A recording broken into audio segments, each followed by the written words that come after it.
नमस्कार, बहुत बहुत स्वागत है आपका इंडिया जंक्शन में। मैं हूं आपके साथ पीयूष मणि अवस्थी। इस समय उत्तर प्रदेश की सियासत में बयानबाजी के साथ साथ अलविदा की नमाज को लेकर भी बवाल मचा हुआ है। समाजवादी पार्टी और भाजपा आमने सामने आ गए। 28 मार्च को संपन्न हुई अलविदा की नमाज से पहले योगी के फरमान पर सपा के तीन सांसद क्यों आ गए योगी के सामने, दिखाएंगे इंडिया जंक्शन की इस रिपोर्ट में। टक्कर पर सपा। 2017 के बाद से लेकर अब तक जब जब ईद का त्यौहार आता है तब तब नमाज और नमाजियों को लेकर सरकार के बड़े बड़े फरमान विवादों की वजह बन जाते हैं। एक बार फिर संभल में नमाज पढ़ने को लेकर योगी सरकार का फरमान समाजवादी पार्टी के तीन सांसदों को क्यों नागवार गुजरा और AIMIM ने दिल्ली से इस मामले पर अपनी आवाज़ क्यों बुलंद कर डाली। राम जी की नगरी अयोध्या से सांसद अवधेश प्रसाद ने योगी सरकार को क्या नसीहत दी और अलविदा की नमाज के बाद ईद से पहले उत्तर प्रदेश की सियासत का पारा क्यों हाई होता जा रहा है। ये कुछ ऐसे सवाल है जिनका जवाब अपनी आज की इस रिपोर्ट में हम आपको दिखाएं या बताएं। उससे पहले ये जान लीजिए कि ये पूरा प्रकरण दरअसल है क्या।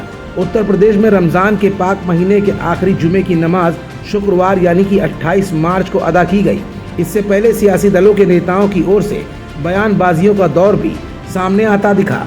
ऑल इंडिया मजलिस इत्तेहादुल मुस्लिमीन के नेता और दिल्ली प्रदेश इकाई के अध्यक्ष शुएब जमाई ने पहले बयान जारी किया। इसके बाद समाजवादी पार्टी की सांसद इकरा हसन ने भी टिप्पणी कर डाली। कैराना सांसद ने कहा कि नमाज सिर्फ 10 मिनट की होती है। यूपी सरकार ने नफरत बोने का ठेका ले लिया है। नमाज इस देश में होती आई है। ईद की नमाज ईदगाह में होती है। ईदगाह के बाहर एरिया की सड़क में भी भीड़ की वजह से कई बार नमाज करनी पड़ती है। इससे किसी को कोई आपत्ति नहीं होनी चाहिए। संभल में छत पर नमाज पढ़ने से लगी रोक पर इकरा हसन ने कहा कि मैं अपनी छत पर क्या कर रही हूँ, अब ये भी मुझे कोई बताएगा क्या। वहीं राणा सांगा को लेकर विवादित बयान के मामले में घिरे राज्यसभा के सपा सांसद रामजीलाल सुमन ने भी एक बार फिर इसी मामले पर अपना बयान दे डाला है। रामजीलाल सुमन ने कहा कि लगातार मुसलमानों की नीयत पर सवाल उठाए जा रहे हैं। कांवड़ यात्रा के दौरान भी सवाल उठाए गए थे। मुसलमान नमाज पहले भी करता आया है, आगे भी करता रहेगा। प्रशासन को इंतजामात करने चाहिए। इसी मुद्दे पर फैजाबाद से सपा सांसद अवधेश प्रसाद ने कहा कि अलविदा की नमाज थी, ईद से पहले होता ही होता है। इसमें नमाज पढ़ने वाले अमन, चैन और भाईचारा और खुशहाली के लिए प्रार्थना करते हैं और ये परंपरा है। लेकिन योगी सरकार इस परंपरा को वोटों के ध्रुवीकरण में बांटना चाहती है। अब ऐसे में समाजवादी पार्टी के तीन सांसद ईद की नमाज को लेकर सरकार को घेरते हुए दिखाई दिए।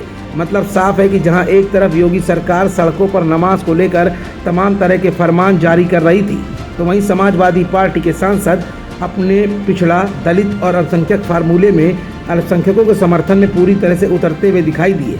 मतलब साफ है कि हर साल की तरह नमाजियों को लेकर सरकार ने ये फरमान जारी किया था कि अपनी छतों और सड़कों पर नमाज न पढ़ें।